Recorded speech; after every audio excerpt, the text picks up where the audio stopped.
Hello, everyone. Welcome to Wednesday's Scarlet Hollow Fun Day. The producer is already here being a nuisance. Hello.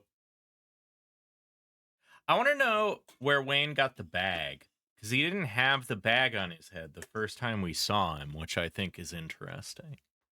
He very much didn't have a sack on his head. Hi. Welcome in, everybody. Last time we had a hell of a time. We found... God damn it, dude.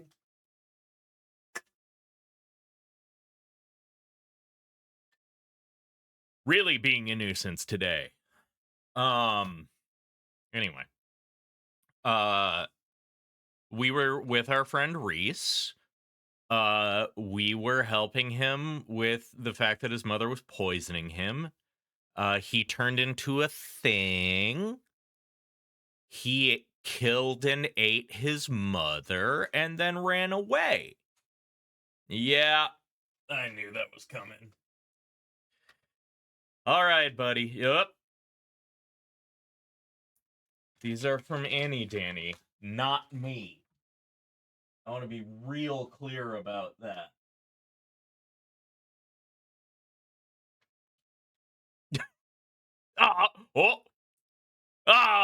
Hey, there we go.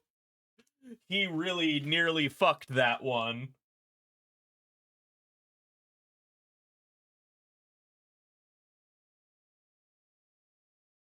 The power of the void in the palm of my hand.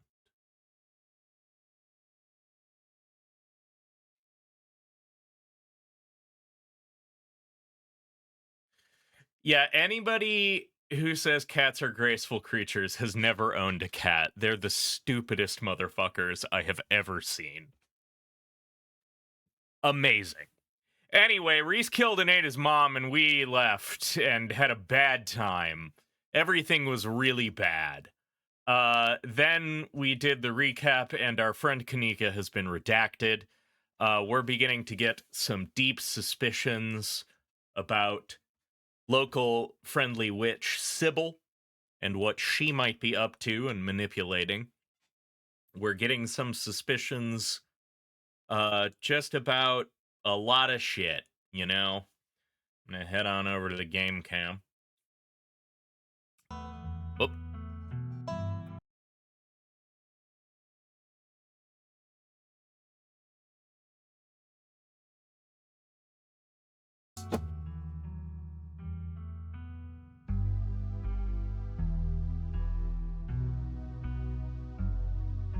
We also found Gretchen and Stella and the dog gang, which was also excellent. That was huge. We had a very touching conversation with Stella, I thought, about why she freaked out when she confirmed ghosts were real, where she very tragically went to the site of her parents' accidental automotive death in the hopes of having an opportunity to speak to them once more. Unfortunately, they did not manifest. So,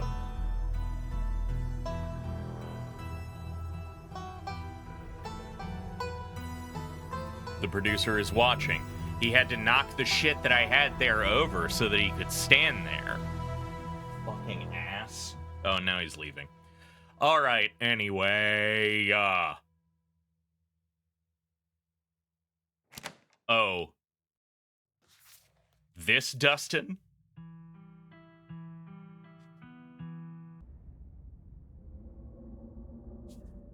So this is just waking up at the beginning of Chapter 5 on the next day.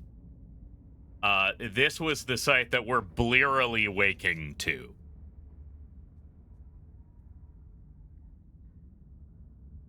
Human? Human!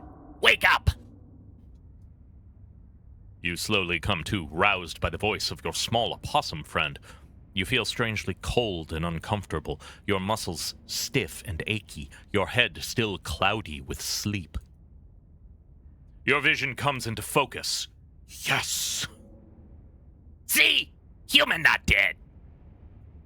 Okay. No easy breakfast for Dustin and Dustin Mom. Dustin stands on your chest, his beady black eyes staring down into yours. Dustin's mom is hovering a healthy distance away. You are not in your bedroom. Did you two just hear something just now, like a piano? Doesn't not know about piano. Could hear some weird bird, though. Oh, that face. That beautiful smile. Look at him. No need worry about weird bird. Weird bird sounds like it far away from here. Traitorous marsupial! Dragged me from the safety of my bed to this dank and dreary place. Dustin! My wonderful little friend, I love waking up to your face. Human has been kind to Dustin. Dustin's so worried when Human got dragged away. Dustin, Mom, also worried for Human. No Human went to visit asshole Squatter.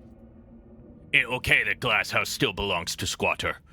Asshole Squatter too powerful, even for Human. But it the thought that count. Dustin and Dustin Mom tried to help Human, too, when the other one came to take you away.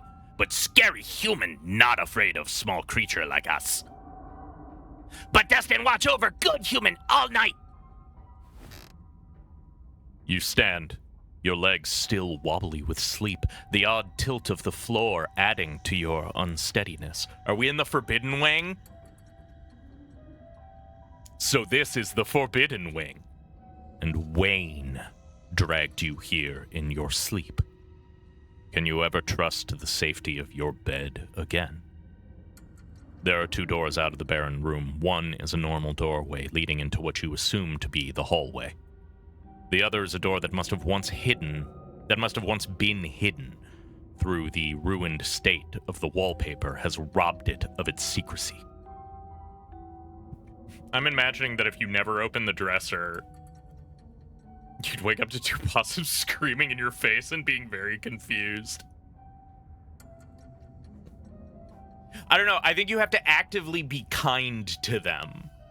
You might still need to, like, get them food and make the like, bed for them.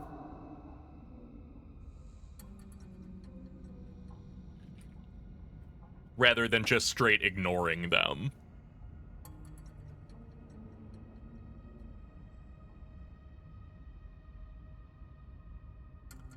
Investigate the once hidden door. There doesn't seem to be a clear way to open. I love that he's just here, hanging out. I did open the dresser to say hi every day without being able to talk, and woke up to them without being able to understand them. That's great. There doesn't seem to be a clear way to open it beside the brass circle where a handle should be. You didn't bring a screwdriver into bed with you last night, and even if you did, you'd worry about damaging the ancient mechanism. Hopefully, you can find either the handle or another way out deeper in the Forbidden Wing. Home on the other side. Look through where the handle used to be. You lean forward, peering into the narrow opening at what lies behind the door. The marsupial is right. It is your room. This is the closet. If this is the perspective, this is the perspective of the closet where the doll was?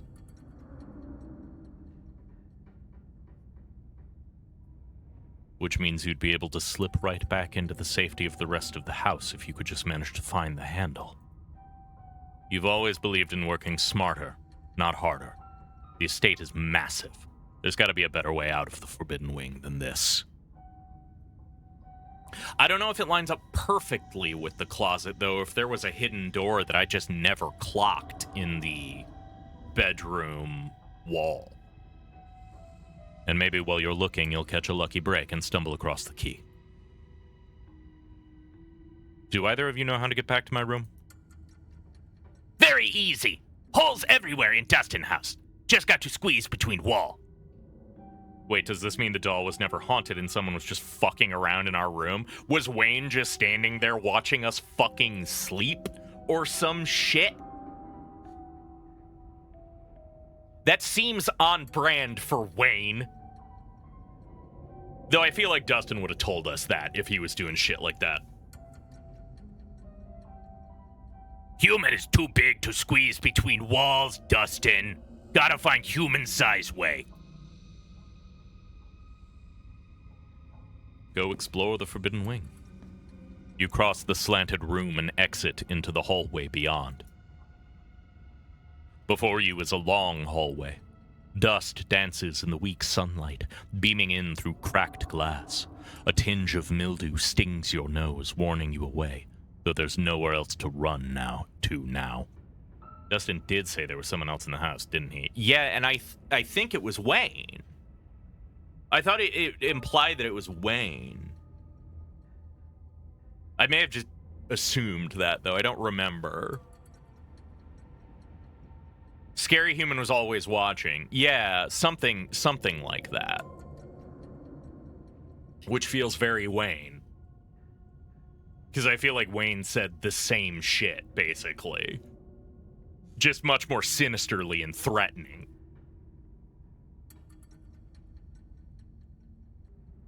An ornate entryway. Its door, long gone, breaks the monotony of the faded wallpaper, and the staircase looms at the far end. Sad Human and Scary Human. Yeah, and now we're Good Human.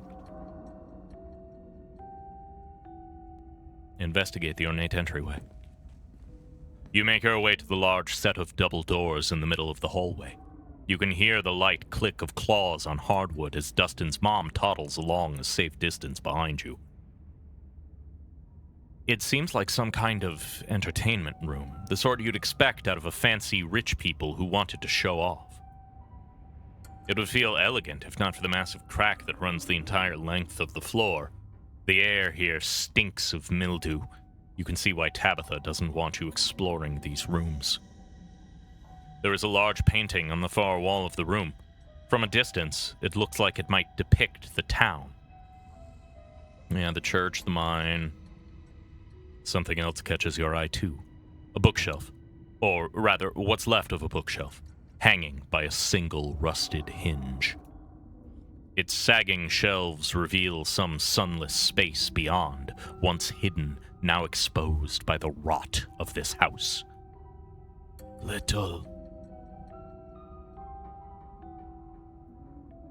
Dustin almost never come in here. All open space, too scary. But room behind wall is good. Hiding place. Dustin hide there sometimes. As he references this room behind wall, Dustin stares at the broken down bookshelf that has already caught your eye. The painting highlights a number of odd buildings and locales, many of which you've already visited. The town hall, the estate, the mines, the church, and the clinic, still called a hospital at the time of this painting. And there's somewhere you've yet to see. The historical Callaway Tremaine homesteads.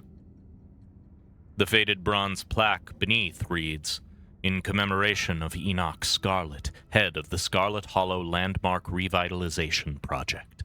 Let the past never be forgotten." Dustin no get. Always making mark on old cloth. Does not know that cloth for eating.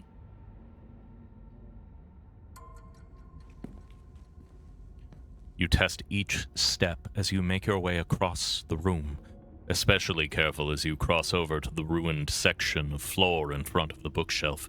You can hear Dustin's mom hurrying behind you. All of the places on the painting you've been to have had a seal, yep. Well, yeah, they have. Though not all seals seem active then, per se. Because we were at the church and we didn't feel a compulsion. Though I guess we never went inside. We haven't been to the Callaway Tremaine homestead, though. Yeah. And the mine. We go to dark room now? Good. Big open space, very bad, vulnerable to attack. The space is dark, its features barely illuminated by the faint trickling in through the myriad of cracks and holes in the walls. The wallpaper, a deep, exquisite red, adds a blood-like glow to the dimness. Don't worry about the farm. Yeah, I'm sure I don't need to worry about it. I can't wait to find out that the stone is in Big Betty or Bertha or the pumpkin. The fuck huge pumpkin.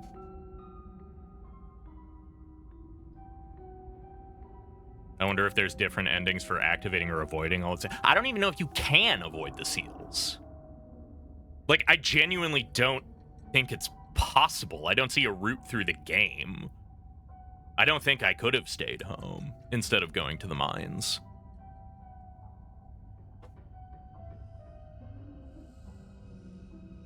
I don't know. The walls are lined with ornate display cabinets, some empty, some still presenting their antique treasures. Nestled between the cabinets, a single tall bookshelf remains standing, its occupants dusty, but mostly intact. But all of these are ornamental details. Your focus is drawn to an expensive-looking antique desk in the center of the room. Good place to take nap. Examine the desk. No! Shit! That was literally a misclick, so I am reloading that. My hands are stupid. Examine the desk. Open the top drawer. The top drawer mostly contains old-timey letter-writing materials, complete with a fancy dagger-shaped letter opener and a wax stamping kit emblazoned with the initials ES. You can't help but notice that the wax has been nibbled. Route where you just stay inside the manor eating PB&J sandwiches and chatting with creatures. Until Tabitha kills you. Red stuff stick to dust and teeth. Taste good, though. Underneath, you find a pile of crumbling financial documents. Scrawled in neat cursive in every spot that needed a signature is the name Enoch Scarlet. This must be his desk. Meaning this must also be his study. At the very bottom of the drawer, you're surprised to find a face you recognize, staring back up at you. An antique photograph of a young man, his blonde hair nearly white against the dark sepia of the background. Teddy. It's Teddy. He looks almost exactly the same as he did in your vision. Almost. Dustin eating wax like it's taffy. There's a carefree look in his eyes that seemed to have faded by the time he found his way to that hospital bed. Feel around for anything you might have missed. As you search for anything more noticeable among the contents of the drawer, you notice something peculiar. An irregularity in the molding along the top edge of the desk, almost as if it had been removed and replaced at some point. You slip a hand into the drawer, feeling along what would usually be the solid oak of the top of the desk, but the space is clearly hollow. Your fingers make a light knocking sounds as they fumble against the wood. Fortunately, it's a very simple lock, and you have years of experience. In a moment, the secret drawer slides open, revealing its treasures. It's a bundle of notes. Oh. Scrawled on the first page is a design you find familiar. It's the stone from that pit in the mines, its many-armed design scratched into the paper by an untrained hand. There are other drawings here, some of which you find just as familiar. The goat head carving from what was once the town hall, and the circle of figures from the clinic. Prosperity, dominion, vitality. The hand without the head. Scribbles. One entity separate from the fruit of labor. Diligent and something. Dominion, element fire, hand of law. 3 dogs, 3 heads of Cerberus. Judgment at the gates. Stubborn adherence, goat. The hand without the head. Oh, Justin's helping me translate these. Vitality in the clinic. Wind, cycle, Asmodeus beast, woman, Verena? Then we have another one here. Cycle of birth and death. New grows from old. The homesteads, probably, right? Hello, hello. Welcome in, Bridge. Old and new together, joined at the crossroads. Blessing of Janus and Hermes, I think? That could be the church. It's got like a cherubim. Verena sounds like a name that should be remembered. I wonder if that's like the predecessor to Reese's bloodline. If that's like a family clinic name or something. Janus is the two-faced god of thresholds. And everybody knows Hermes, Psychopomp. Old and new together, joined at the crossroads. It makes me think of a graveyard almost. What were the other landmarks?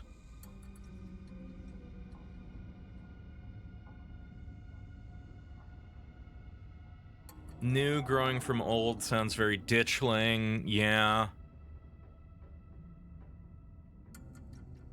Yeah, I'm guessing that has to be from that one. Church, farm, town hall, which we already have. We have town hall in Dominion. Town halls was the Dominion seal. Are these?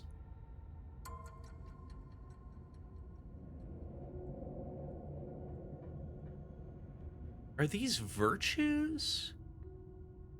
Is Dominion a virtue?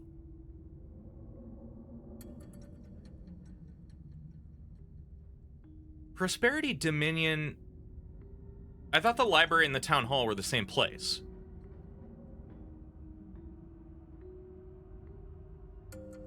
Because that's where Mayor Jimmy was.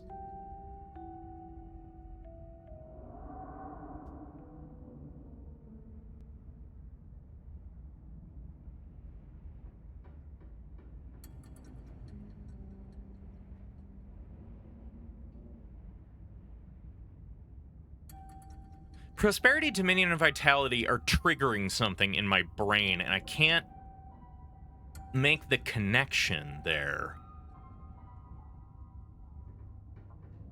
The ones we haven't seen are in the church and on the historic Callaway Tremaine land, and there looks to be a sixth as well. Unless there's one each in the Tremaines, but yeah, the text here also did say that it was Town Hall.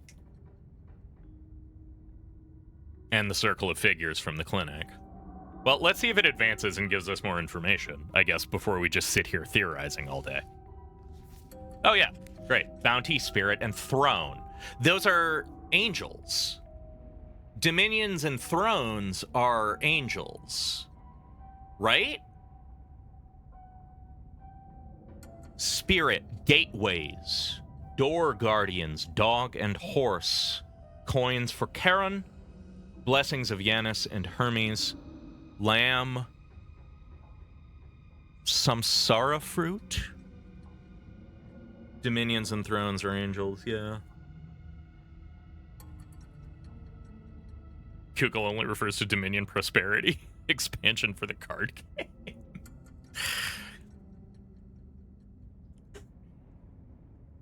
Yeah, Spirit has to be at the church then. What's Throne? That's got to be here. That's got to be at the Scarlet Estate. Right? The Throne Seal has to be here.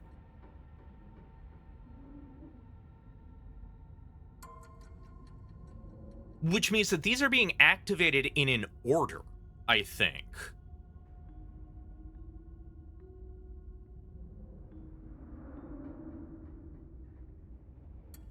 Yeah, it's your seat of power, exactly.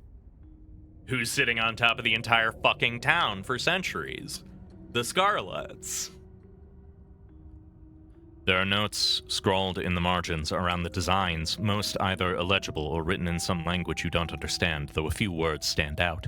Prosperity next to the stone from the mines, dominion paired with the stone from Town Hall, vitality with the clinic. The remaining captions seem to read spirit, bounty, and throne, all attached to designs that you don't recognize. If human helped Dustin hunt treasure, Dustin would be biggest guy of all. Biggest target. Better Dustin be small, but not too small. The bottom drawer offers some resistance as you try to pull it out. It seems that it was locked, though the bit of metal attempting to hold it shut seems to have rusted to the point of uselessness years ago. It gives in with a sharp tug, rotting wood splintering softly somewhere within the century-old desk. Inside, you find a strange collection of glass vials. Their surfaces are clouded over, but you can make out what seems to be paper preserved somehow inside the containers, a hint of writing visible at the edges. I love Dustin. I love Dustin. I love Dustin's mom. I will fight God for these two. You notice some of the corks have been lightly chewed. Pretty good for eating. Dustin always saves these for special occasion. Tastes like old pond. Fine vintage. You reach for one of them, twisting the cork. It unseals with a pop, releasing a smell like an old pond, like decaying leaves and damp earth. Where have I heard those descriptions before? That's Sybil's tea. You tug at the corner of the slip of paper, and it unfurls, the writing across its surface as crisp and clear as if it had just been written. Are you, like, steeping ritual scripts in tea? To Miss Maeve. I know it has been several years since my last visit, but I do hope you remember the young lad who used to find himself at your doorstep more than you probably would have liked. I write you now with the utmost... But the paper dissolves before you can finish reading it, as if it's finally realized it had been submerged all these years, turning to useless pulp between your fingers. I wish I could watch Dustin and his mom eat some bananas. Right? Ugh. I make Dustin sound manlier than most people seem to. That might just be my voice, but who knows? New place to get tasty wets. Nothing Dustin mom like to see more than Dustin live in comfort. But Dustin better not let comfort make him soft. This how Dustin brother die. The problem of pulling paper out of liquid, it falls the fuck apart. It is unlikely that you'll have the chance to return here, and the vials are too delicate to carry with you. Keep reading? I mean, why wouldn't I keep reading? Ooh, what a macho man. That's me. You open another. Miss Verena. Hey, that's that name. Trouble with the T. Your presence requested it. Verena. Know what you tried. Do not appreciate the attempt at subterfuge. Thought we both... Again, it dissolves. Some of these letters are addressed to Miss Maeve, and some to a Verena. All are signed E.S. You assume these have to have been from Enoch. Many seem unimportant, just listing a time and place. You assume meetings between Enoch and whoever this Verena may have been. Before you know it, the drawer is empty, the floor around you scattered with drained vials, the air stinking of wet rot. Step away from the desk. You step away from the desk. You've seen enough. Return to the hallway. Hey, so is it good that they're dissolving? Who can say? Hilariously, they switched around our sections at work, and I ran one for the first time in an age, and I'm sure you understand the feeling of, this doesn't go here. This is wrong. This goes in a different section. This is nonfiction. Yeah, I know that feeling. You've seen enough. Return to the hallway. You head down the eerie corridor, following the path laid out in the dust. No, Dustin, not go there. Dustin, come back. You turn to face Dustin's mom, who stands a little ways down from the corridor from you, her posture tense. But Dustin is helping. Nothing bad will happen to Dustin with big, strong human around. Dustin, mom, say no. Don't care how strong human is. Only Dustin, mom, know what is best for Dustin. Dustin looks up at you with his large, black, wet eyes. Human will have to go on without Dustin. He clambers down from his place on your shoulder, gripping your clothes with his little clawed hands. Hope human can find human-sized hole. We go back to Dustin house now. Human should be careful. Up there always smell like hurting. And with that final word of caution, Dustin and Dustin's mom toddle away, disappearing into some crevice that will take them back to the comfort of your dresser drawers. What does Dustin mom fear? Wayne? Probably Wayne, right? You continue following the tracks left by what you assume to be your fellow humans. They take you up a flight of stairs, and you find yourself on the third floor of the estate for the first time. There are more footprints leading all the way down the hallway and into the furthest door. I'm not writing alternate dialogue for the entire day of Dustin. See, here's the thing, AJ. I think that they would.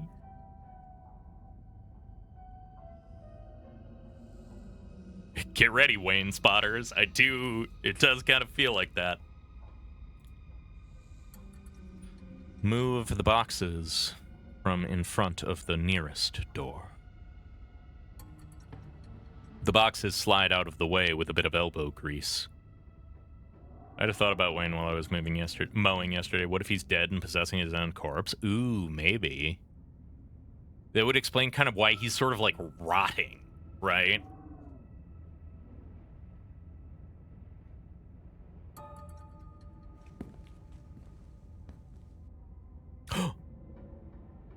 The room is coldly empty. The large antique bed is made, its sheets ancient and dusty, but still somehow giving off feeling of tidiness. Yeah, he smells like rot, essentially.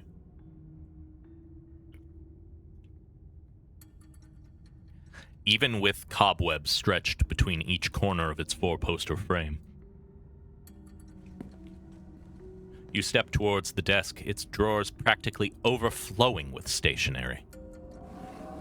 As you sift through the paper, it quickly becomes clear to you whose room this is. There are stacks of bills in Edwardine's name, filling nearly every drawer, and even once you manage to get past the layers of envelopes and trifold paper, you hit a permafrost of receipts. It seems she was doing her best to be meticulous and hold on to any scrap of paper that might possibly be important. But when you reach the bottom drawers, you find something entirely different. Greeting cards, letters, small wrapped packages, some opened, some sealed, some crumpled into messy balls. You open one of the cards. Both pages are taken up by a handwritten note. Tabby, hope you're doing well. Not a day goes by that I don't miss you. Hope Pearl Ann treats you to your best Christmas yet. I'm not sure what sort of doodads you're into these days, so I sent a little something that made me think of you. I made sure they were the best shells of the bunch. Not sure how rare any of them are, but they're awful pretty, and they've still got that beach smell. And make sure you put your ear up to them, too. It doesn't compare to the real thing, but it comes close enough. And in case you think that makes me a cheapskate, I made sure to send along a little cash too, so you can get yourself something a little nicer than glorified beach trash. Make sure you get Parlan to take you to the nice toy store, because that's where I'd take you if I was there. If you get the time, I'd love to hear from you. I miss you so much, Tabby. I'm always thinking of you. You can come out and visit me anytime. I know you've always wanted to see what it's like out east. I've made sure to write out my address on the back of this card in case you didn't know how to get a hold of me. Been missing you, my incredible, wonderful, and amazing daughter. Oh, this would suck if these were from her dad and Edwardine hid them. Hey, Schmouterkeg, I think you might have got it in one. All my love. Dad. You pull out another from closer to the top of the pile. Happy birthday, Tabby. It's me again, your old dad. So the big 2-0. I can't believe my daughter is such an adult. In my mind, you're still that bouncy little kid doing cartwheels on the front lawn, telling me what various sounds animals make like you're the professor of animal noises. I have no idea if you read these, but I'll keep writing them, even if sometimes it feels like I'm writing them to a ghost. I mean, we haven't spoken in almost 15 years. You're a whole human being now, and I have no idea what you're like. I like to think we'd get along, though. As always, my address is on the back. I hope you'll decide to come visit me one of these days. I've got a guest room all set up, just in case. It's always ready for you, kid. I love you, and I always will, no matter who you turned out to be. Love, Dad. There are years and years of these. The bottom drawer is almost entirely unopened envelopes dated from when Tabitha would have been just a kid, all from him. You pocket a few of the cards. Jesus Christ. You make your way to the closet. It seems Edwardine kept things neat and orderly, or as neat and orderly as she could considering the decaying state of the place. You can't help but notice that these dresses look strikingly like the style Tabitha wears. You can imagine Parlan sifting through Edwardine's old trunks of clothes, recycling moth-eaten, vintage dresses for her daughter in place of buying anything new. The only thing here beside her clothes and shoes in a box shoved off to... The only thing here besides her clothes and shoes is a box shoved off to one side. You pick it up. Child-size overalls, striped shirts, a small pair of trousers with suspenders still attached. One of those little sailor suits boys from the 50s were always wearing. When you pull out the last shirt, a note is revealed in the bottom of the box, in a protective plastic sleeve. It is scrawled in an almost illegible handwriting, written in some thick, brown, watery ink that has cracked with age. Mommy, I am in here too, and I love you. Your hands tremble, the note somehow making the tips of your fingers feel dirty, even as it sits behind a layer of plastic. You drop it back in the box, once again covering it with the clothes, shoving it back into the recesses of this forgotten closet where it belongs. You're done here. Return to the hallway. Finished with the tucked-away room, you return to the hallway. Thick brown watery ink. Normal.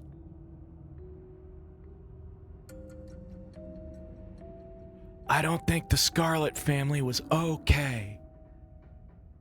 We're just gonna go down the hallway. So let's go to the middle room. This space was clearly once a nursery, though no child has been in here for a long, long time. Want to spend any more time than you have to at the creepy nursery? Leave. Check the bookshelf. Isn't it fun learning about your family's history? The top shelf is occupied by antique picture books, Dick and Jane, books of nursery rhymes, ancient editions of Grimm's fairy tales. The lower shelves are full of educational material, from children's encyclopedias to writing practice workbooks. From the sheer number of learning-oriented books on the shelf, you get the impression that the children who lived here were not supposed to be as interested in fun and fiction as they were in diction and spelling. Your family may have been wealthy, but maybe not in joy. Read a few of the writing practice books. You leaf through a few of the practice workbooks, gently turning the nearly crumbling pages. Reasons Mommy should take me and Mary Bell to the zoo. 1. We have been very good girls and have not cried for a whole week. 2. Mary Bell says elephants are so big and I would like to see one. 3. I think it would be fun and Mommy would have a good time. All are signed with the carefully scrawled signature of Alexandra Scarlet. You flip through the rest of the book, your eyes unfocused as the many practice sentences and letter-copying pages flash by, but something near the back of the book gives you pause. In the section that starts with the prompt, "Today I," Alexandra continues with, "talked to the boy in the wall." You're done here. Return to the hall. You make your way back to the hallway. No, I want to know more about the man in the wall. Rap, tap, tap.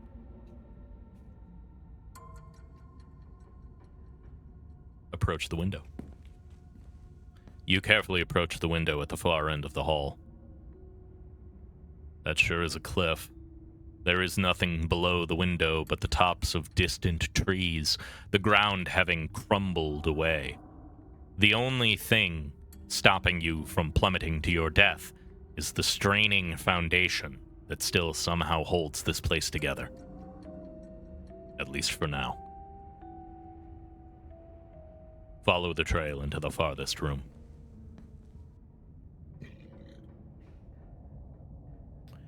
You continue following the trail of footprints, approaching the farthest room down the hall. The door was clearly meant to be hidden, but it's been left open. Oh, myth. Edwardine, Tabby's grandma, was hiding all of the letters that were being sent to Tabitha from her father, and never seeming to give them to her, and there were many of them over a period of 20 years.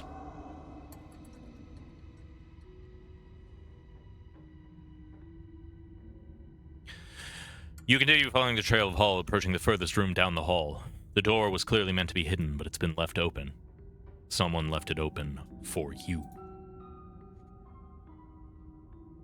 The room is starkly empty, save for a rug and a few candelabras. The lack of dusty old boxes and rotting antiques mark it as distinct from the rest of the cluttered, forgotten spaces you've explored.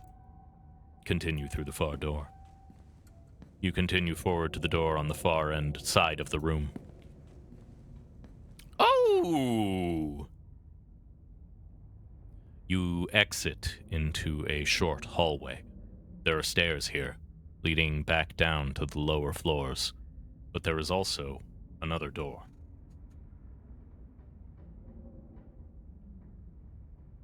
With many locks.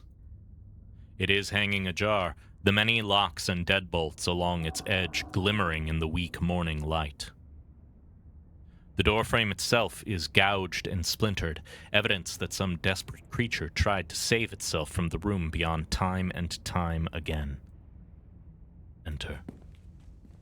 You step forward. Hey, the doll!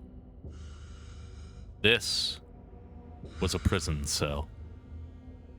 Everything about this place reeks of neglected humanity. The walls are covered in scratches, legible words mixed in with the nonsense of desperate clawing. The one window set high in the far wall is fitted with a thick pane of glass, as if the iron bars just beyond it wouldn't be enough to hold the imprisoned. You can't help but notice that the doll from your closet sits watching you from the bed, one eyelid drooping. It adds an extra layer of menace to the already deeply unsettling room. What does this say? Oh.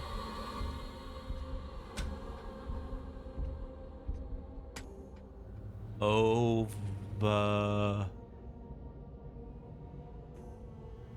Debbie's doll from No, the doll was Alexandra's.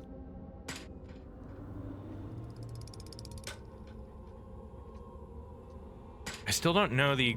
Did somebody commissioning a dungeon in your home? I'm just trying to read what this says on the wall. I see the words, but can't make them out. Your eyes are drawn to the massive... Oh, cool. I think maybe this will help.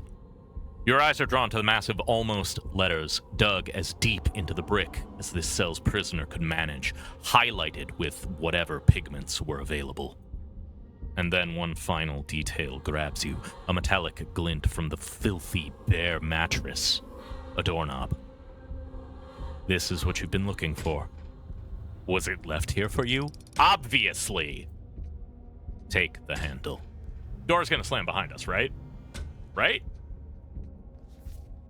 As you take it, a sound wraps around you. Music. The tinkling of piano keys played by a clumsy hand.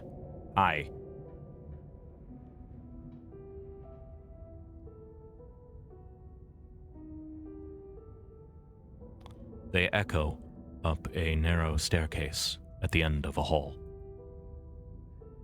Follow the music. You've come this far. Clearly you're meant to go just a little further. Hey, this is the Slay the Princess basement. Wait, fuck. The stairs take you into what you have to assume was once a servant's quarters, a network of cramped passageways hidden away behind the expansive rooms of the estate, without so much as a window for illumination. But you persist and descend deeper into the bowels of the Scarlet Estate, the echoing piano your only company. Soon enough, you see light again, the sun creeping in through the edges of a nearly hidden door. You're at the end of another long corridor. Its high ceilings and tall windows are almost disorienting as you step out from the cramped, gloomy stairwell. The music echoes mournfully in the vast space, a chorus of wind, adding a melancholic harmony as it whips in from the overgrown courtyard outside. You found your way to the first floor, but you've yet to confront your guide. Finish what you started and find the piano player. The musician plays on as you move cautiously through the dark, the slope now so dramatic it feels like walking downhill, jagged remains of the floorboards jutting out like splintered trees. The flow of notes finally stops as you reach an open doorway to what was once a music room. Wayne stands from the bench of a battered grand piano, turning to face you. So now you've seen it, Ark. He makes his way down the tilted floor towards you. A breeze passes by him, carrying with it the smell from the wound that is his body. I hope you enjoyed the show. Wayne spotted. He stops just a few paces away. And I trust you understand the implications of everything you've seen. If you aren't careful, and you put your faith in the wrong people, things could go very, very wrong for you. What's with the dramatics? Isn't this all a little theatrical? There were things you needed to see, and I doubt you would have been interested in a private, guided tour, not when I'm the one who would have been giving it. And once I'd helped you find what you needed to find, I wanted you to choose to come to me, to know you were truly open to a conversation.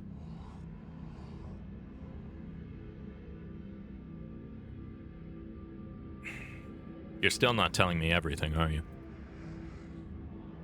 Do you want to be somebody else's puppet, Ark? I can guide you to where you need to be, but it's up to you to open your eyes. The witch holds some of the final pieces. Find her, pry them from her hands, and then everything should start falling into place.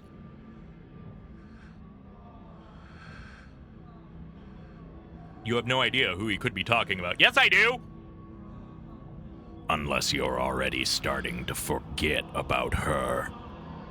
Memory is a disloyal thing, isn't it? Physical, easily manipulated. Is the witch Sybil or is the witch Kanika? Or is it both?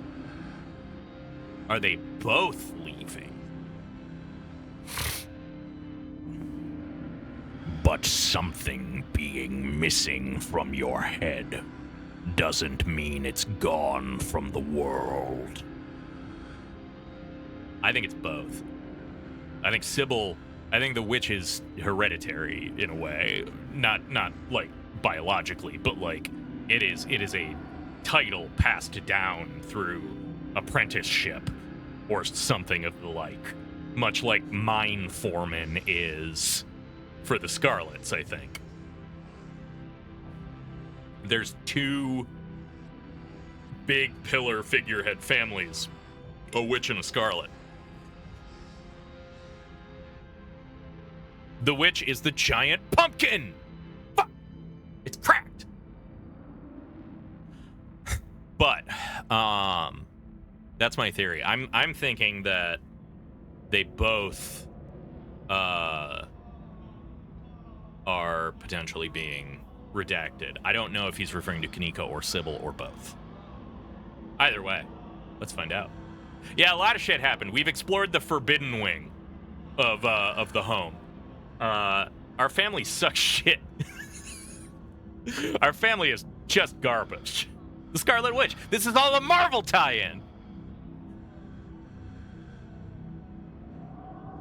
Something being missing from your head doesn't mean it's gone from the world.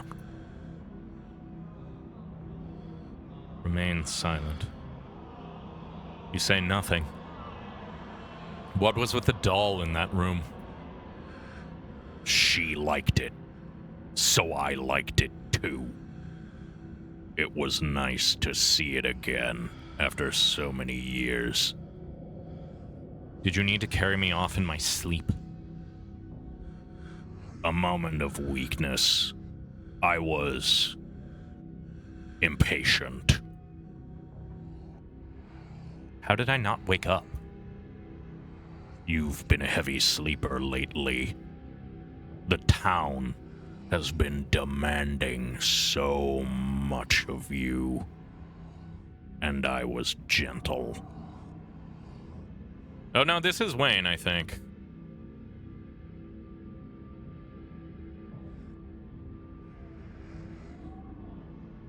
Oh, it's Teddy haunting Wayne. Oh, that's interesting.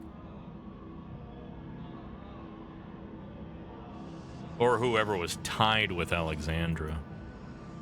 Does Tabitha know about all of this? Of course. Why do you think she invited you here?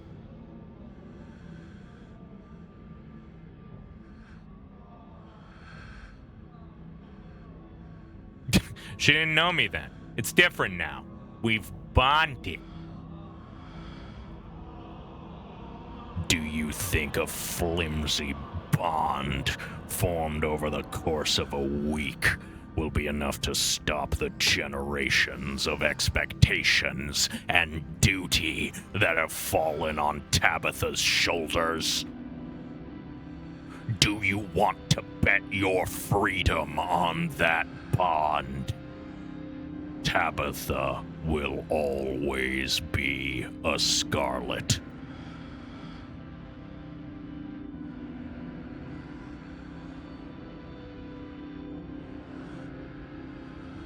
How do I know you're the right person to trust? If you're still asking questions like that, I know there's nothing I can say that will convince you. But I will keep looking out for you, whether you trust me or not. Who lived in that last room? Wayne cocks his head almost playfully. I did. I'd been in that room a long time. Though my being free now is meaningless in the grand scheme of things, the town itself is enough of a prison that I might as well be stuck behind that door. There's a small reason to trust Bagman, which is that he has been straightforward with us most of the time. Has he been extremely manipulative? Yes. But he's been pretty open about that.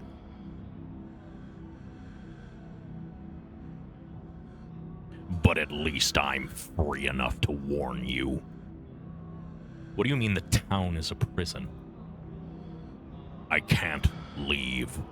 No one really can. As it stands now, Scarlet Hollow doesn't like letting go of its prisoners. They may be able to cross the town line, but not without paying a price. That can be changed, though. It wasn't always this way, and it was never meant to be. We can put an end to it. Stella's parents tried to leave. Our mom left. We weren't born in Scarlet Hollow, were we? Were we born and we left when we were very young? I can't remember the timing on it. Oh, I trust Dustin with my life. I would trust Dustin to the end of the earth.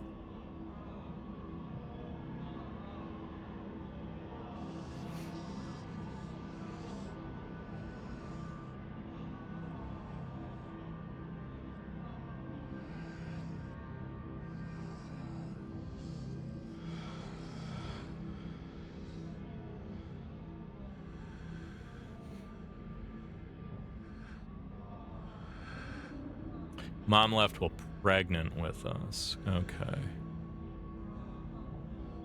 No, Pearl Ann, I think, tried to stay.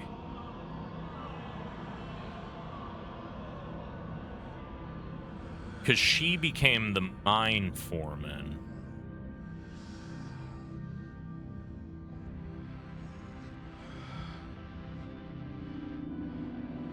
What about Tabitha's dad?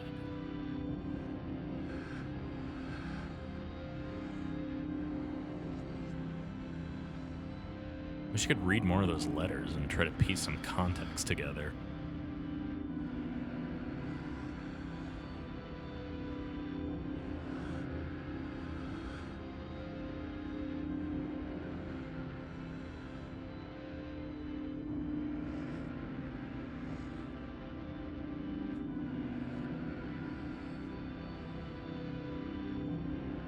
Okay, chat. Should we flirt with Wayne? Even if we may have missed our chance to date him, should we flirt with Wayne?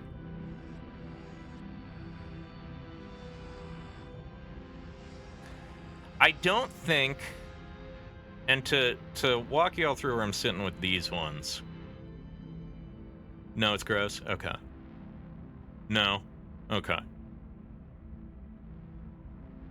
I'm pretty sure Wayne is both dead and a relative. No? Okay. Alright. Hey, I'm just saying. Did it for science and it's nasty. Oh, okay.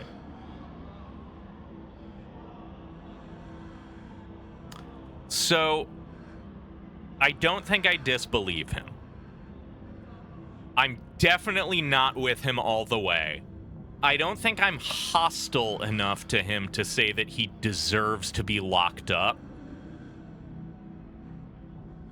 And I'm torn between I don't know what to think, this is all too much, or I trust you, but I don't know what I'm supposed to do with this information. Because I don't know what to do with this information yet. I still don't have all of the pieces, which means I am not willing to commit to a solution yet. Especially not one from a dude with a very, very clear agenda that I don't know if I align with or not. You're a freak, Wayne.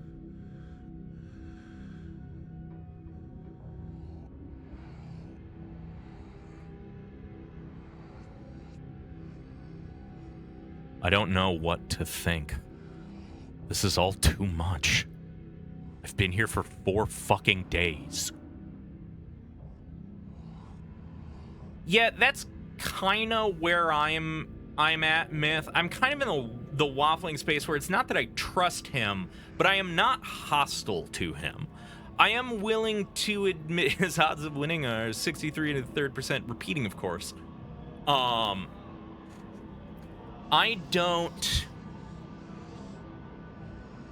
willing to ally with him and work with him, but I am not willing to go with his... Yeah, exact. Being honest about his goal doesn't necessarily mean that I don't. He hasn't told us his goal yet, aside from he wants to break maybe whatever is keeping people in the town, but that's still very vague, and I don't know. I'm just gonna continue being non-committal. I understand. You came from a normal life and walked into a nightmare. I'm sure you're overwhelmed. But you're running out of time. Be careful who you trust. And know that I will always be there when you need me. Wayne steps away, his shining eyes watching you unblinking from behind his veil, before finally disappearing back into the darkness of the estate. Nothing left for you to do here but leave. You make your way back to where you woke and slot the handle into the secret door on the wall. It twists, and the door pulls back, and you stumble through your closet and back into your bedroom. Oh, so it was the back wall of the closet. I see. It was behind all the boxes. Which is probably why Tabitha told us not to go fucking around in there. Okay, everybody, we're at the midpoint here. We are dealing with horrors behind it. Yeah, Ghosts is real, which does throw a bit of a, like, wrench into a lot of just the logical determinism of who we want to trust and not. Either way, we're gonna hit a 3-minute ad break, then we're gonna come back to this shit and figure out what the fuck's going on. No, we're not. We're not gonna figure out a damn thing. But I'll see you in 3 minutes all the same. See you soon.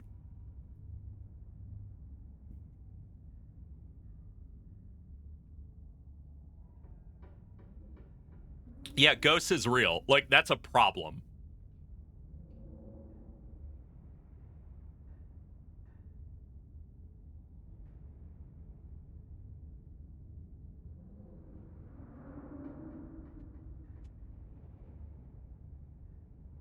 I'm waiting for Myth to say, don't worry, it gets worse. A lot of big reveals are coming. Yay! I think. I'm actually going to use the break real quick to be right back. See you in a sec.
Hello.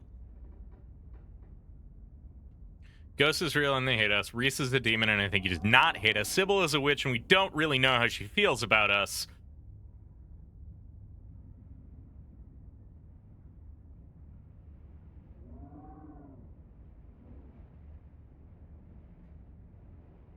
Yeah, no, I'm like, I get Scoop's rancid vibes from Wayne. Like, Wayne's vibes are nasty.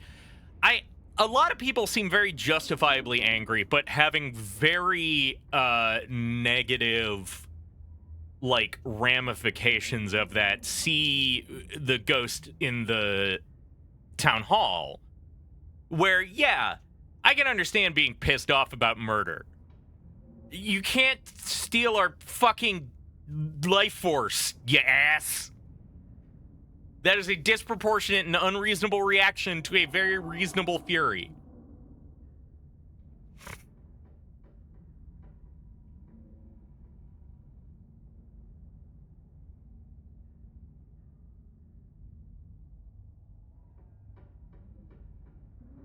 All right. We're back. Back to our room, back out of the forbidden wing of the hall, back from outer space. Let's go. It twists and the door pulls open and you stumble through your closet and back into your bedroom. You lean against your door frame, relieved at once. Again, having sturdy, unsloped ground beneath your feet and moderately clean air to breathe. The estate has gotten to you. After the events of this morning, your body burns with a ferocious itch to leave this place behind, to be anywhere but here. No, I want to check on Dustin. Oh. I couldn't even get a PB&J! Terrible start to the morning.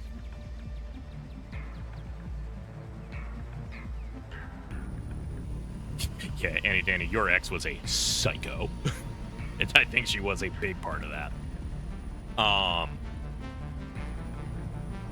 You leave in a haze, mindlessly grabbing clothes and an uncharged phone, barely noticing your surroundings as you rush outside, the morning's revelation seizing your body and mind alike with suffocating grip. The cell, the doll, Wayne's insinuation that Tabitha has known about all of this, and even more, that she has partaken willingly in your family's crimes. Not only that, but she has designs for you. Is it true? Tabitha deserves a chance to explain herself. She is your cousin, after all. You'll tell her everything we saw, and surely the two of you can have a healthy and productive conversation and get to the bottom of things, right?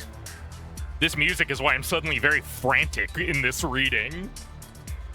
Maybe going to hear her side of things directly is your best course of action.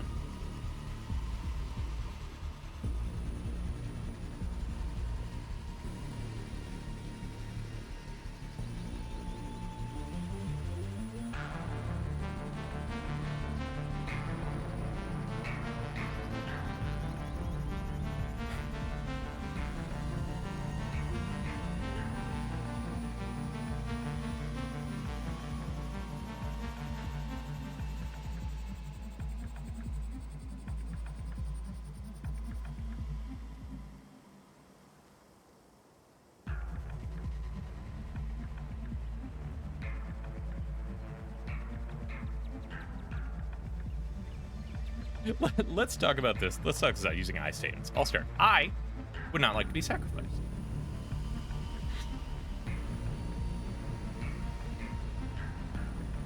I'm going to see if I can see what Oscar has learned first, I think. Because this is an explore, which makes me think that I should be able to maybe get a little bit more information. Hi, Ash!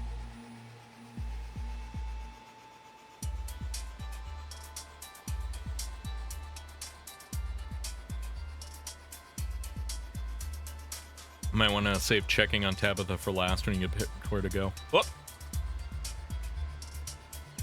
Missed a boy.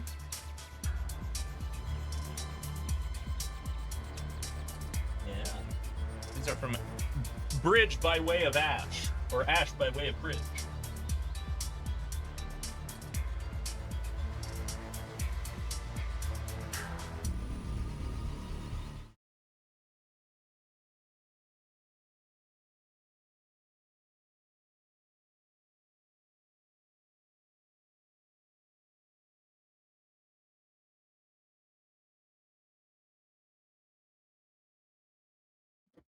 Okay. The first thing we're going to do is, I think Myth is right, we're going to save. I'm just going to throw a save down right over here. And we'll figure it out. Oh, yes, of course. Appreciate it, Ash. All right, let's go talk to Oscar first. Let's see what he's learned. You're not going anywhere without doing more research. You might not have the library anymore, but Oscar said he was still going to do his best to piece things together. You're going to the old Maxwell place before you do anything else. But who is the goober, Ark or Dash? I mean, yes. But you don't have to travel all the way to the old Maxwell place to see Oscar. You find him standing stock still in the middle of Main Street, staring up at the now condemned library, his former home and work. His focus is so complete that he barely notices as you walk up to greet him, though your footsteps echo loudly between the rows of empty storefronts. Let me turn the game's music a little bit down. It's a little loud.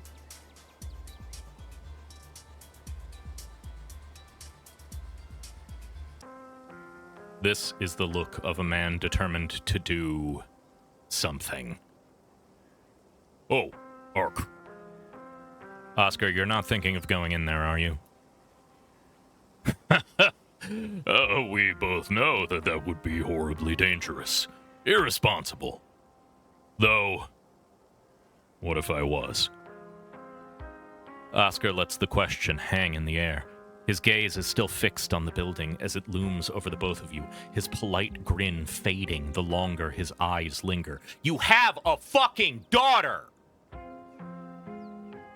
Do you ever wonder why you came to this town, Ark? The real reason, I mean, because I think it's more than just the funeral.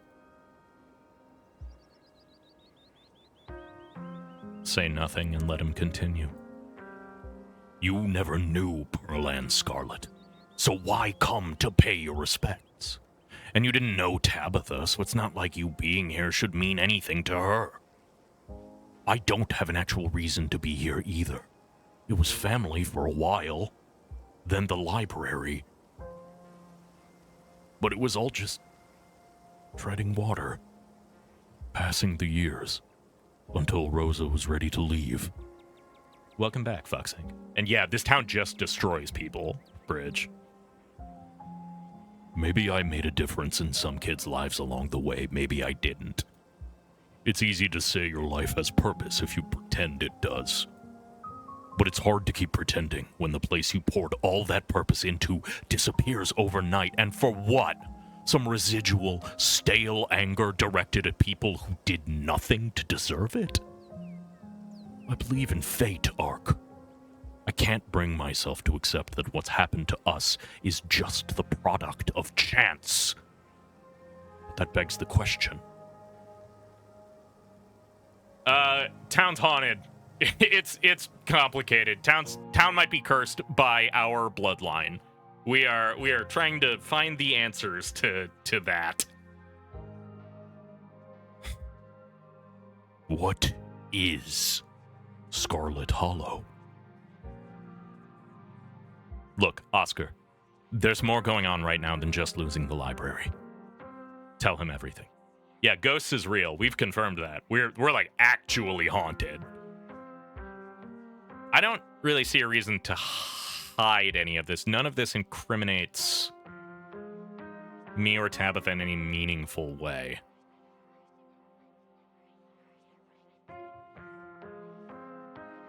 You explain what you've just uncovered in the estate. Your family's secrets, the cell. But when you finish, Oscar seems surprisingly unmoved. Maybe Scarlet Hollow is a test. One that doesn't like people running away from it. I ran away, and from that moment forward, this town has done everything it can to try and ruin my life. Vivian ran away, and from what I heard, her life isn't exactly easy, and now it's dragged you back here too, for your own trial. Well, I'm not going to fail its test. Not this time. What about Rosalina? You can't just rush off and do something dangerous, not when she needs you. You don't understand, Ark. Everything that's happened to her has happened because I can't live up to this town's expectations of me. I'm doing this because I know she needs me, but I can't be there for her, not in a way that matters, until I've done what's been asked of me. I won't ruin my daughter's life by being a coward. No, you'll ruin it by being a corpse. I want to be able to help you. It certainly sounds like this town is asking more of you than it is of me, but I can't. Not yet. I can't fix your problems until I fix my own. There is no library we can use for resources, not that there are any to speak of. I have no home. But after tonight, everything is going to be put back the way it's supposed to be. Oh, you idiot. With that, he wanders away, still fixated on the library's exterior. Whatever Oscar is planning to do, it sounds like his mind is made up, leaving you once again without safe harbor. But where could you possibly turn to next?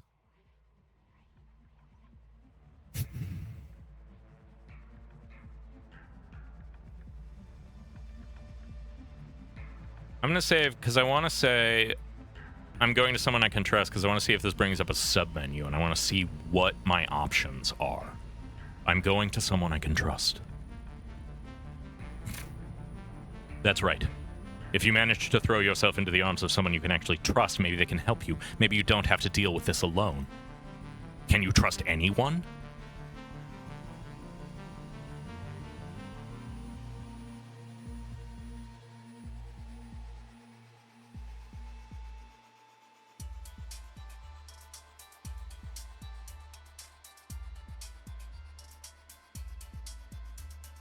Okay, so Sybil hasn't redacted herself. Kanika has.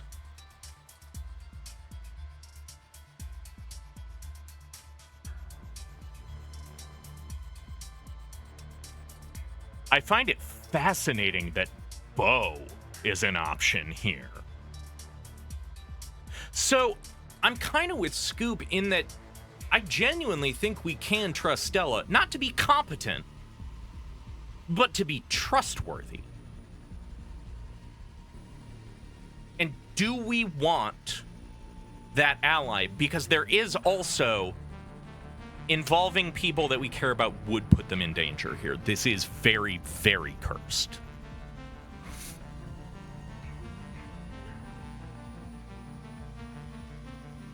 Poe is such a fascinating pull. One day. I don't think this run. It's not Wayne, for sure. I don't trust him. Stella is trustworthy, and Reese is dangerous, but also trustworthy. Yeah. I don't trust Reese's judgment is the problem. I don't trust Stella's judgment either, though.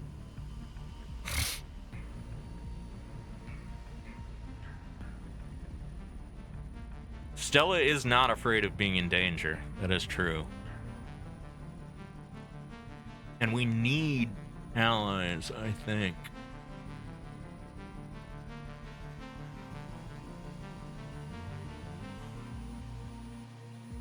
I think it's Stella. I don't think we pull her into a fight. Yeah, Stella doing something dumb is less likely to end up in her eating someone. Yeah, Stella's fuck-ups are less likely to be lethal. I'm gonna go talk to Stella. We need someone to talk to. We need another voice. And at the very worst, Gretchen. You can trust Stella.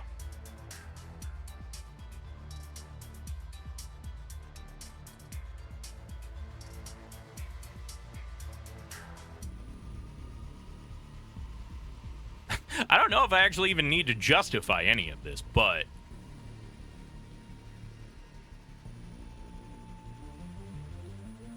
I just think she's a decent person. And Sybil I actively mistrust. Reese going in there and getting fucking possessed? Yeah. That's a nightmare. I don't have to justify anything. I just think she's a decent person. That's right.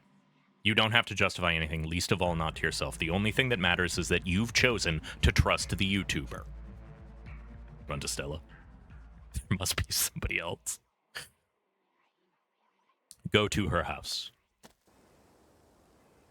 You make her way over to Stella's house, desperately praying that she'll be home. She's been in this with you practically since the moment you arrived in town. She'll know what to do. She has to know what to do. You knock on her door. Barely a moment passes before you're met with the enthusiastic barks of a geriatric pug. Stella! Stella! We have a guest! Good heavens, pull yourself together, girl! You wait, and eventually the door cracks open. An exhausted Stella regarding you with sunken eyes. Oh. Hi, Ark. What happened? You look shaken up. A lot has happened this morning. I don't even know where to begin. Well, you can start by coming inside. She reaches forward and grabs your hand, ushering you into her home. So, what happened? Can you reach that selection with nobody but Wayne on the list? Oh, I wonder. God, I love Gretchen. Tell her everything. Once you start talking, you find it hard to stop. You tell Stella about everything that happened today. Waking up in the Forbidden Wing, the cell, and everything you found leading up to it. And your parlay with Wayne at the end of it all. I got an achievement called Back to Basics. Turn to a YouTuber in your hour of need. Jesus Christ, that's... Ark, if I'm being honest, I don't know what to do about any of this. I was gone for a day, and it feels like every single part of my life has been turned on its head. There's a chance if we try to talk to Tabby, it blows up in our faces. If this were still high school, I'd say we just go for it, but now... I don't even know what I'd say. I think we need a third party.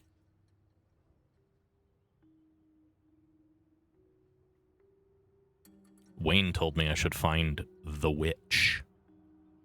Before I left, Wayne told me I should find the witch. The witch? I'm not sure we should take that creep at his word. Even if we did, I don't know where we'd start looking for a witch. Stella has a point. You have no idea where to even begin finding this witch, or for that matter, who she, like Stella, you assume that this witch is a she, could possibly be. Think harder. But the harder you think, the more easily answers seem to slip away from you, as though you're trying to grab onto dry sand at the beach. You can only hope that the witch Wayne spoke of will reveal herself in time. Time right now feels like a precious resource. The weight of this morning sits on your shoulders, driving you into the ground. You have to do something to make it stop, to make it feel like you're a little less trapped. So that's a dead end.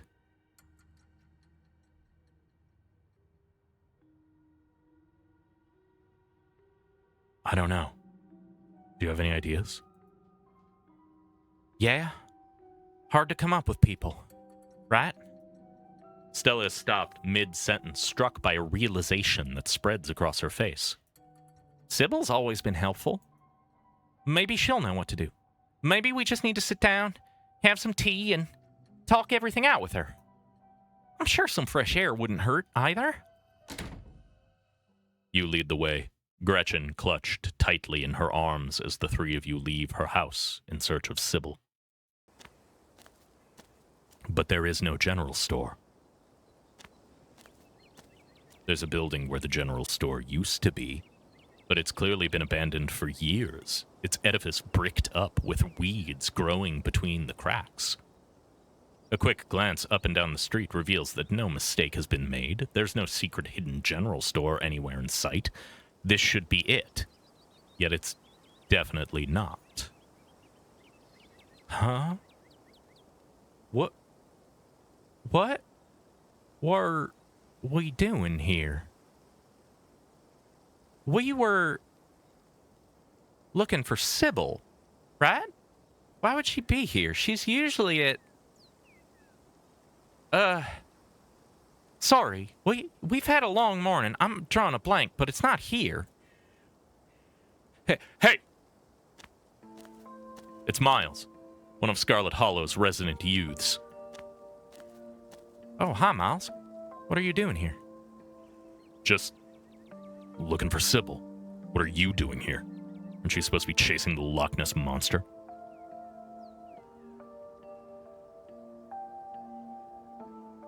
No, nothing that fun. Loch Ness Monster lives in Scotland anyway. Arquette has come down here looking for somebody, but you're the only one around, so... no offense, but I don't think you were who we had in mind. So, we'll be on our way. We won't keep bothering you. No! Don't leave. Ark, you feel something, right? Like there's something wrong. I feel it too. I think I did something bad. It has to do with... Oh, did you fucking do this, Miles? It has to do with Sybil and someone else. And that somebody feels really important. And I feel like if I don't remember before it's too late, somebody's gonna... It seems like Miles forgot Sybil was his mom and erased his sister. Is he the witch?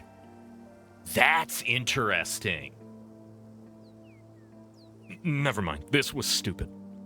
I just sound crazy. Not crazy, but you and Ark are starting to scare me. Can somebody just tell me what's going on? He doesn't sound crazy, though. You feel an odd sensation as he's talking, a creeping recognition. But you can't seem to hold on to it, a slippery thought that refuses to be fully recognized. Something's gone wrong. Like something's supposed to be here and just isn't. So you're messed up too. This is so stupid. I don't know what's got you two so worked up. It's just another boarded up store. Main Street's got plenty of them. He tries to collect himself, wiping away his tears, choking back whatever remaining sobs he had left. Yeah, like that also, the fact that he's had like a core fundamental aspect of his identity wrenched from him. That's gonna fuck your brain up bad. Look, I don't know about her, but you seem to get that something's, like, actually wrong here. Like, none of this makes any sense. There's this guy on the edge of town, Julius. He's crazy, but I remember him coming around and asking questions, and he always had this notebook with him. I don't remember what he asked me, but he'll remember it. You gotta go talk to him, or get him to show you the notebook. He probably knows more than anybody about what's going on. I didn't want to have to ask anybody to help me, but it's like I can't think straight. I need to get somebody to do this for me. I don't want to feel like this anymore. Not again. Please. Not again. Again?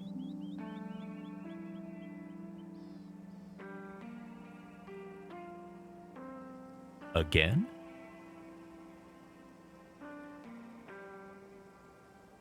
What do you mean, again, Miles? Do what for you, Miles? I can't know how to help if you don't tell me what this is all about. I'm lost. Welcome in, Maiden Mocha. This man's brother has been redacted from reality. I have to go talk to this crazy man on the edge of town. I can't wait. It's hard to catch up, Mocha. This is our, I think, 7th run through this game, so there's a lot of context. If you ever want to catch up and catch the VODs, I have a YouTube channel in my bio down there. Forget it. This is so stupid. Miles, wait. But the young man turns and leaves before giving any further details. Poor pup. Sounds to me like he's lost his sense. But he's never going to find his pack again if he just mopes around out here all day waiting for you to find them for him. Youths these days just can't solve their own problems, can they? If only Scraps had been elected, he would have whipped this town into shape. We wouldn't have pups without a pack or with him in charge of things. This is a lot. Maybe I should try drinking some tea. Oh, yeah. I don't... Maybe chatting with a nice old woman would, help us out here. I don't know where she is. She's somewhere. Let's not worry about that.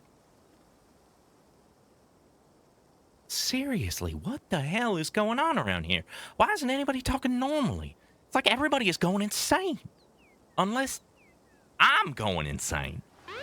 But Stella is cut off by the singular whoop of a police siren. Seriously? Now? Well, well. Did you really think that everything you've done around here wouldn't catch up to you, Ark? You're not welcome here, you stoogie! You and your power-obsessed Jimmy can go straight to hell! That wretched siren's wail was too loud for my delicate ears. I'll get the tinnitus! Call off your dog, Miss Richmond. It's like you trained it to hate the uniform with how much it barks when it sees me coming. You should muzzle that thing if it's gonna keep acting out like this. Though I'm not exactly sure if a muzzle works on something that's got none to speak of. Why, I never! To insult a lady's jawline! Maybe she'd be nicer to you if you didn't bully her, officer. Now, what's going on? Is there a problem, or can we go? Is there a problem, she asks. How about we start with the doctor's office?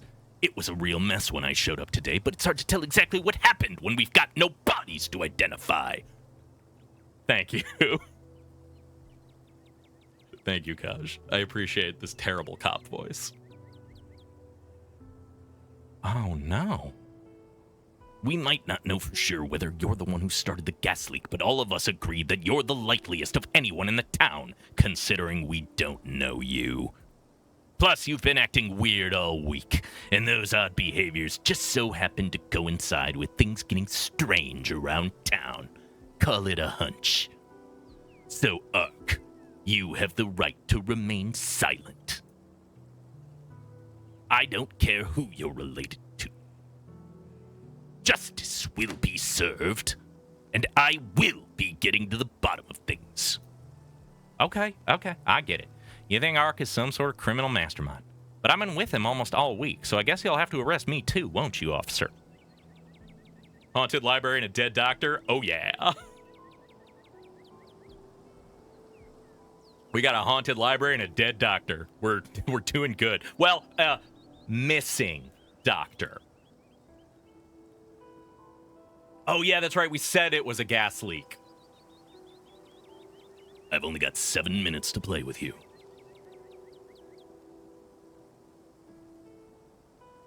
I know a patsy when I see one. The type of trouble this hooligan has brought into our peaceful little town is well beyond what you're capable of. What's up with the mines? There's a strike. There's a strike going on, so not much is happening in the mines. The, side entrance collapsed. But all in all, nothing's happening at the mines at the moment.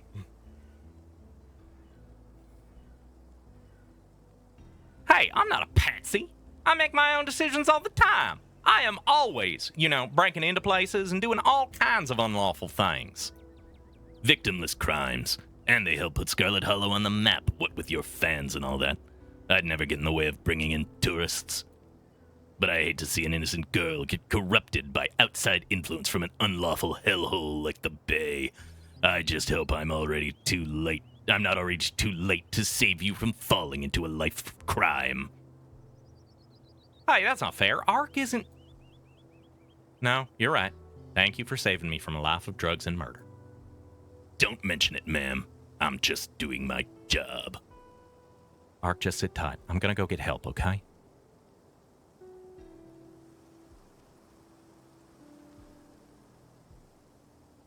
Just get out of here, Stella. Stay safe, okay? Don't do anything dangerous without me. And don't worry, the Scarlet Hollow cops have never hurt anyone. You're gonna be okay in the meantime, I promise. With that, Stella leaves you alone with Deputy Franklin. Some friend, huh? Anyway, you have the right to remain silent. Are you actually charging me with something? I don't have to charge you to arrest you, son. I don't know how it works where you're from, but down here we get 48 hours together before I'm legally required to write down exactly what I'm charging you with. That's plenty of time. Now, where was I? Right, anything you say can and will be used against you in a court of law. Deputy Franklin whips out a pair of handcuffs, tightening them quickly around your wrists in a smooth police academy maneuver. Actually, yeah, you do need... whatever. You have the right to talk to a lawyer for advice before we ask you any questions. You have the right to a lawyer with you during your questioning. If you cannot afford a lawyer, one will be appointed for you before any questioning if you wish. He escorts you to his cop car, opening the back door as he continues reciting your Miranda rights. If you decide to answer questions now without a lawyer present, you have the right to stop answering at any time. There. Now watch your head. Oh, your trusted person was the doctor. That's fun. As you're shoved into the car, a voice crackles over the radio. Franklin, pick up already. We ain't got all day, boy. Apologies, Sheriff. I was just apprehending Ark as discussed over the radio. That's nice and all, but I need you up at the farms pronto. We got ourselves a possible 187 brewing. They're talking about a possible murder. 10-4. Damn. This day just keeps getting crazier. Suppose you'll have to come along for the ride, son. Deputy Franklin wastes no time in turning on the sirens, blasting down the road towards whatever emergency is underway with you in tow. This is possibly one of the few times he has ever been able to do anything like this, despite the sunglasses and stiff demeanor. There is definitely an excitement in the way he cruises around the treacherous mountain turns.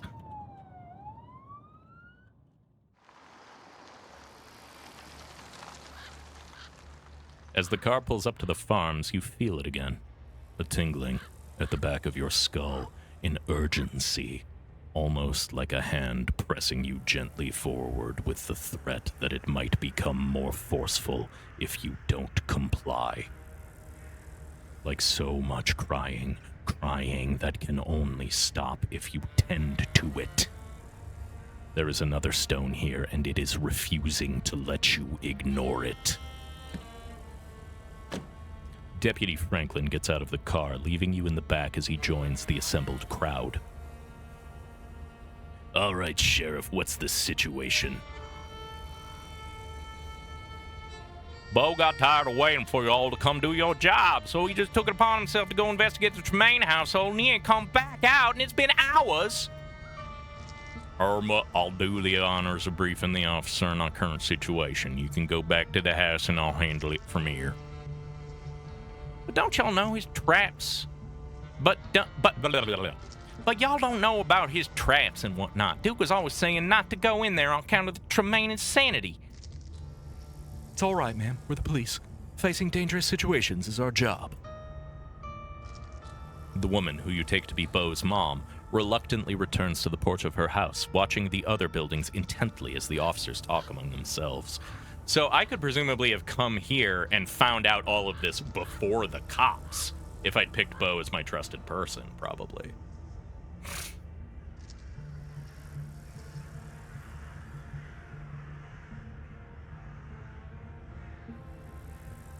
Franklin, you're with me. We're heading in to get a handle on the situation. Derrickson, you listen in front from the squad car. Hopefully we can settle this without you, but you're a backup if things go south, all right?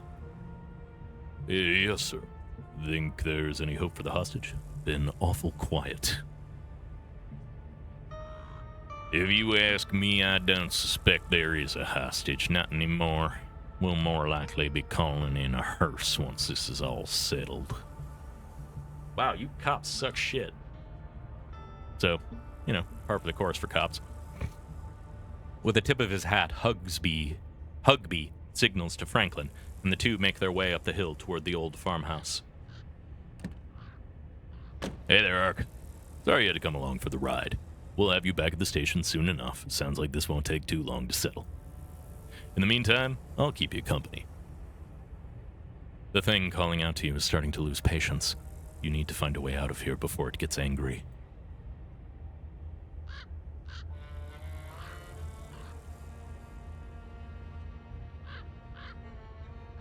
I have reason to suspect that there is a cursed stone here that holds some kind of ancient, possibly evil magic.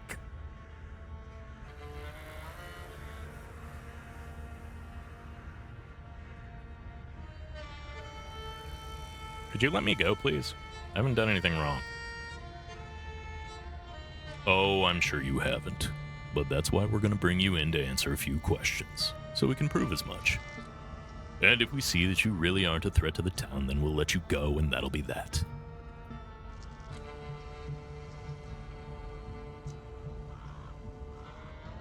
What about innocent until proven guilty? Is that how that goes? I'm joking.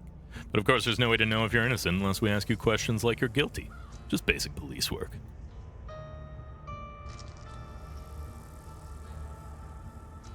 Nothing else to do but wait. Well, Fox Inc., last session we did watch someone viscerally get ripped in half and eaten. I do highly recommend, if you look at the very top of the stream, there is a link to the content warning collection for this game. There's quite a few of them, all things considered, so you can check it there yourself if you want to see whether or not there would be something that would upset you.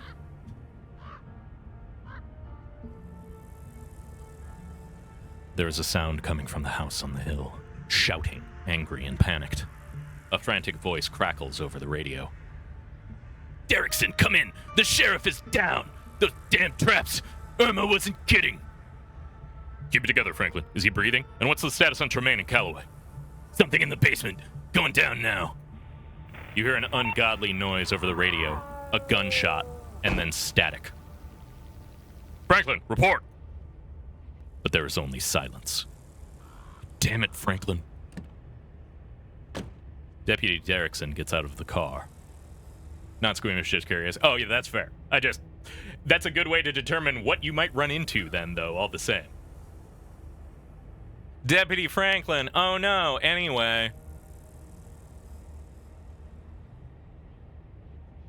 What in the... Reese? Ark! Reese! He's a growing boy. I just got an achievement called Once His Happenstance, Twice His Coincidence. The bloodied man-thing rips the car door off its hinges before breaking your handcuffs. You are free, at least physically. But your newfound mobility has only made the pull of the stone carving even stronger. The only thing you have is that you need to keep going. To see the stone you know is somewhere nearby. Oh, I'm sorry. Did I scare you? I was just trying to come to your rescue. I thought maybe this was because of last night. But maybe they thought it was you who...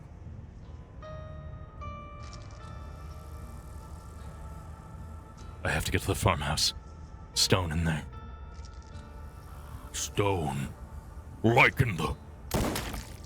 Oh!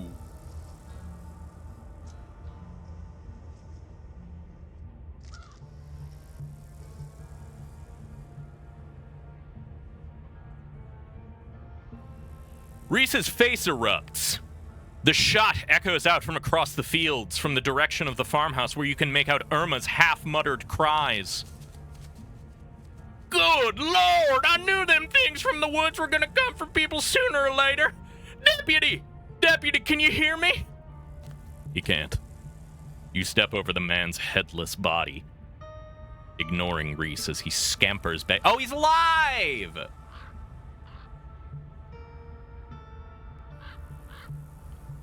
You step over the man's headless body, ignoring Reese as he scampers back into the underbrush, clutching at what's left of his jaw. Just another distraction. No, yeah, that's right, Irma. Correct. Damn, Reese has killed 1.5 people. Or actually just one person. One person and one cop. Probably more. I mean, I don't know if he's fine, but he's alive. The talking is just noise. Her words don't matter. There is humming in your head, almost like a voice, one you can just barely make out, but you know it will be clearer the closer you get to the stone. You start wandering up towards the farmhouse at the top of the hill. You continue forward. You barely even notice your hand slipping over the doorknob. And now you're inside. Oh!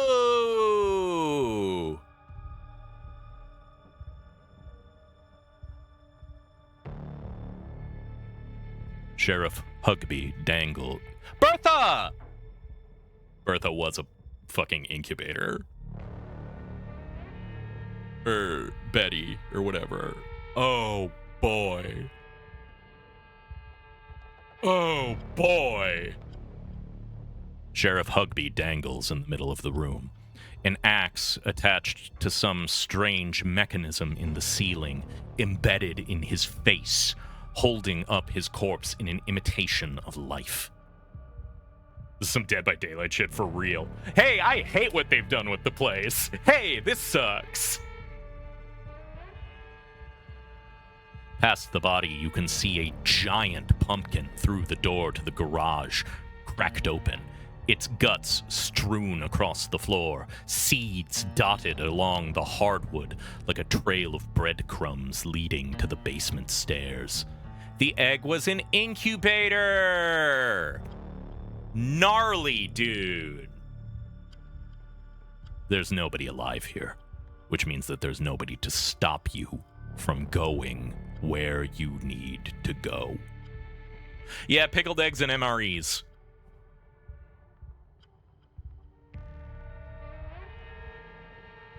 Approach the basement. You reach the basement door and start to claw at the weird, fleshy vines blocking your way. They're strong, but they relent under your touch, welcoming you down below. Who the hell?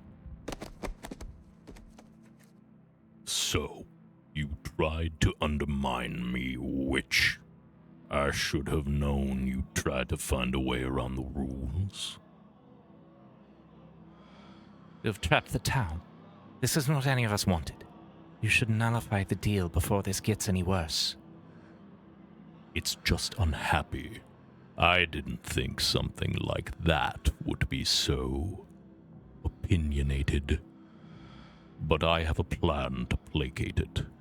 If it wants a less broken body, it can have one. Then we'll see if it still feels cheated enough to hold a grudge. Ah. It's not too late, Enoch. You can let Edie have the baby and your family can go back to normal, happy and unburdened.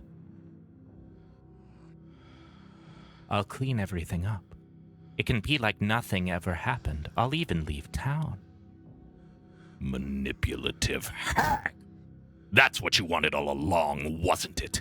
This ordeal was just an opportunity for you to have access to it. Well, I know better than to hand an ounce of power over to you, Verena. Hey. You're not dead, are you?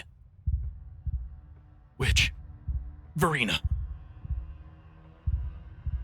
Just who the fuck is Verena? Only which I know about is Sybil. As if she hadn't already fucked this up enough. She's got another thing coming if she thinks she can get back on our deal now. I'm getting what she promised me. Whatever she sent you for, I'll shoot you before you do it, so don't even try.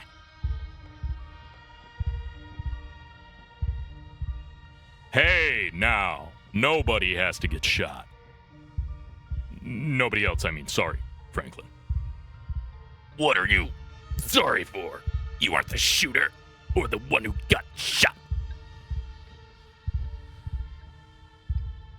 Oh, Bo! Oh, no, Bo! Oh, Bo, no! Bo, no! No, Bo! Bo, no!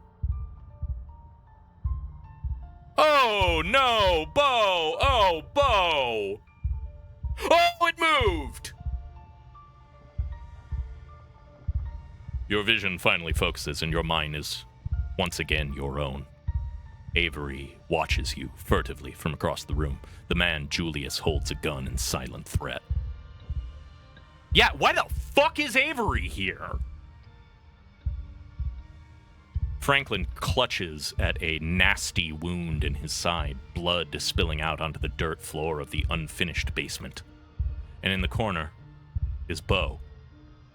Something is attached to him, the source of the awful noise. It stutters with pained inhalations. Bo is still breathing, but he doesn't look well. The stone brought you here and stuck you in the middle of another nightmare. Let's bring Ark up to speed, Julius. He looks a little shell-shocked. Where do I fucking begin? Alright. So the witch. I caught her doing some shit she shouldn't have been doing, and she offered me a deal if I kept it to myself. Anyway, always wanted to raise a boy of my own. God never saw fit to give me the chance. She gave me the means to right that injustice.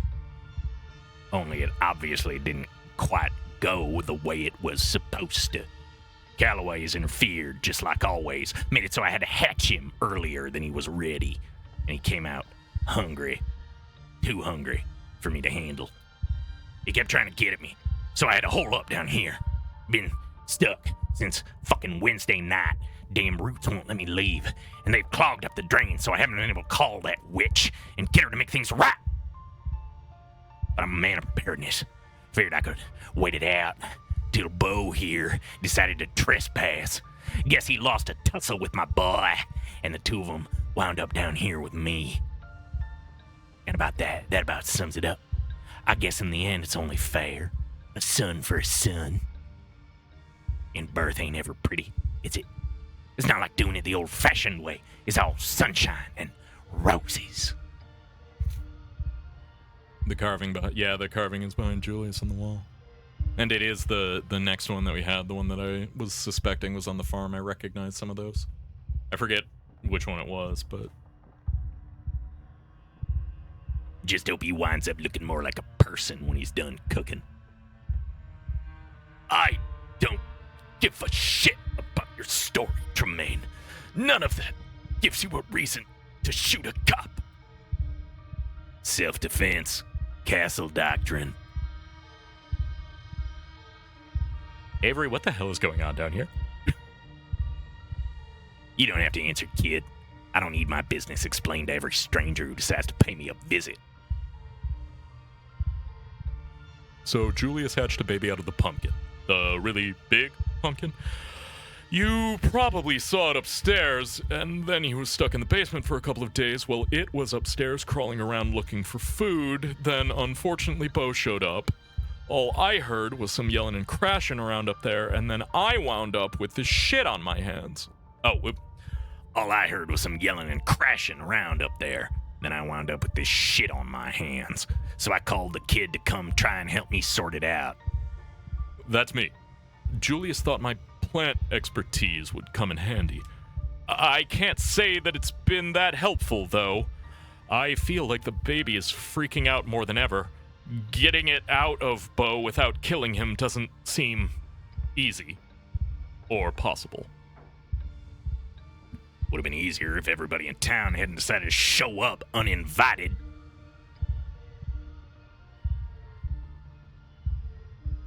Why should I care about what happens next? I've been dropped in the middle of a situation without any context.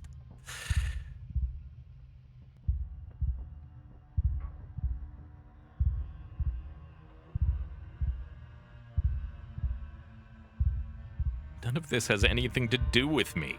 I shouldn't be here. Damn right you shouldn't be here. I didn't want any of you people to be here. Only one I called is the kid, and that's just because the Calloway boy decided to make problems for me and barge in when he wasn't welcome. And that's his own damn fault. And if he hadn't gone and gotten himself all entangled with my boy, nobody ever had to know what was going on up here. I could have just kept on with my private life, staying private, the way I like it. Ark, maybe you should just close your eyes until it's over. This was my situation to fix. You shouldn't have to see any of this. And why is Franklin shot? I mean, yeah, he entered the house of a libertarian. Like, that's... Franklin being shot is the least surprising part of any of what is going on right now. Bo, can you hear me? Are you alive? Huh? Gotta get back to Mama. Worrying about me. I think I can see it. Look, all the bumps under his skin. That thing really did go deep. That thing is my son, and you will address him as such. Sorry, Julius. Listen, you need something. You woke up talking about the witch. You want to know where she is? I can tell you how to find her. If none of you does anything stupid, then I'll tell you what you want to know. Sound fair? The conversation is interrupted by Bo shifting uncomfortably as the creature lets out a guttural moan. So what? We're just supposed to wait until the Calloway kid dies? That's exactly right. My kid gets born, and we all forget this ever happened. That's fucking crazy! Oh, and the baby.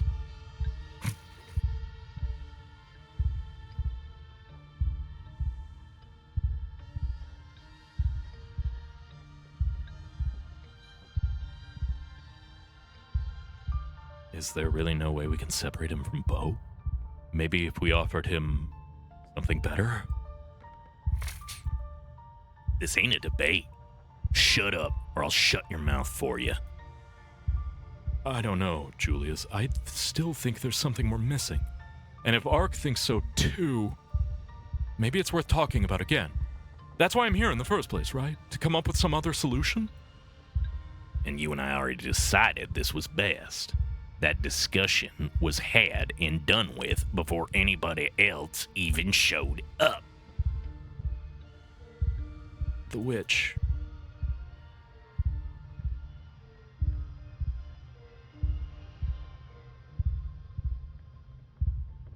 Miles said you had a notebook, and that you've asked him a lot of questions. He sent me to you to get help fixing something that's wrong with the world. Oh yeah, I don't think I'm gonna be able to save Bo. I think Bo's fucked. I don't go around showing my notebook to just anybody. For all I know, she sent you up here to test whether I'd be able to keep my mouth shut or not. But that's some extremely vague shit anyway. What am I supposed to do with that? I don't know what's wrong with the world. I've been stuck in my basement for the past 2 days. What the hell do I know about what's going on out there? Can't even try to get in contact with the old crone, because the tap's all clogged up. Not that I didn't fucking try. If it's Miles, did something happen to Sybil? He would ask for help if she was okay. Maybe she's in trouble. He would ask her for help if she was okay. Maybe she's in trouble. As if that hag would never get in any trouble she didn't mean to get into. Not that you'd be able to understand that. Not with all the tea she pours down your throat, and the throats of damn near everybody in this town. She's got just about everybody convinced she's God's gift to the holler. Well, there's a bit too much going on, and we're at the end of our time slot. Something more robust, like a cop. Kaj, I think you're onto something here. I think you're onto something. Wild shit happens to people who want kids in this damn town. Yeah, for real, though. All right. As always, thank you all so much for coming to Scarlet Hollow. Welcome to Pumpkin Hell. It's like Pumpkin Hill from Sonic Adventure 2, but so very much worse. Tomorrow we'll figure out how to diagnose this situation. And we are going to, same time, same place, same deal, same everything. I also, starting to drum up some,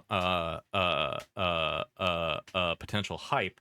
I was talking to Honest Nya earlier, thinking about what we're doing next, and I think we'll be moving on to Esoteric Ebb, which is a very cool look. Oh, yeah.